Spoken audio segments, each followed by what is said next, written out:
Let's take a look at a piece called a cliffhanger. It's the very first repertoire piece in Repertoire Book 4, and it correlates with the very beginning pages of the lesson book 4. It's so much fun to play. It's a toccata-like piece, moving around the keyboard, a great study in 16th notes, as well as 5-finger patterns. I would actually start with measure 5 when introducing this piece.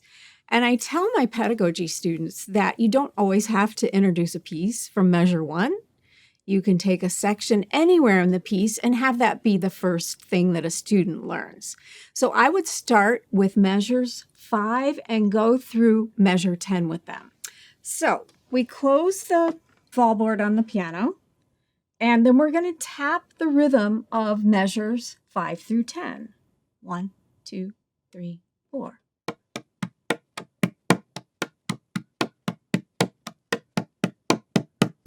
And so on. That's just the first 3 measures there. But you can see it has that really fun back and forth between the hands, and students love to play that rhythm. Next, I would go to the right hand, those same measures. And what your students will find are triads in second inversion. So this is a great study in that inversion of chords. And I would just have them play the triads. Don't worry about the rhythm. You're just finding these chords. You can turn this into a little technique exercise. Have them just go up and down the white keys with these second inversion chords. And that's exactly what happens in measure 9. They're moving up just like that. We then will slowly play those measures hands together. First, take a look at the left hand, identify the intervals there. It's all fifths. And again, you can just play those without rhythm. And then they can put hands together slowly.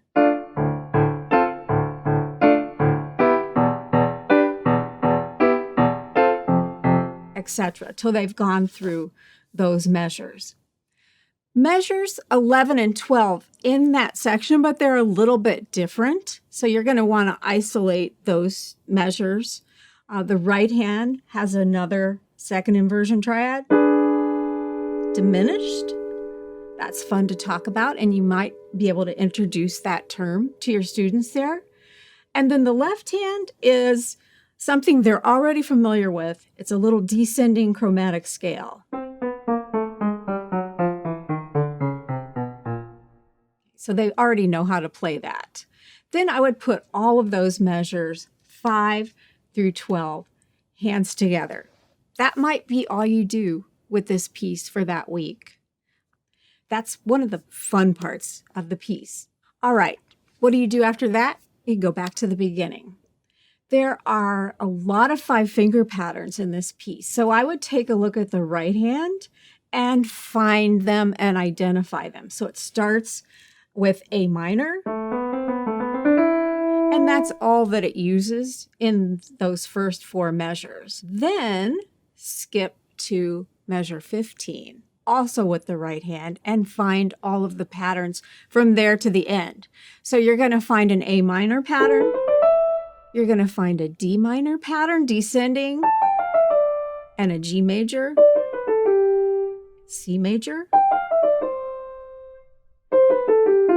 F, no B flat. These are all white key patterns. B pattern. And now you found all of the right hand 16th note patterns there. So you can actually practice this piece in sections. And I would have my students do this. I would have them start with measures 5 through 12. And then I would have them practice measures 1 through 4. And then I would have them go from measures 15 to the end. Let's hear what this piece sounds like.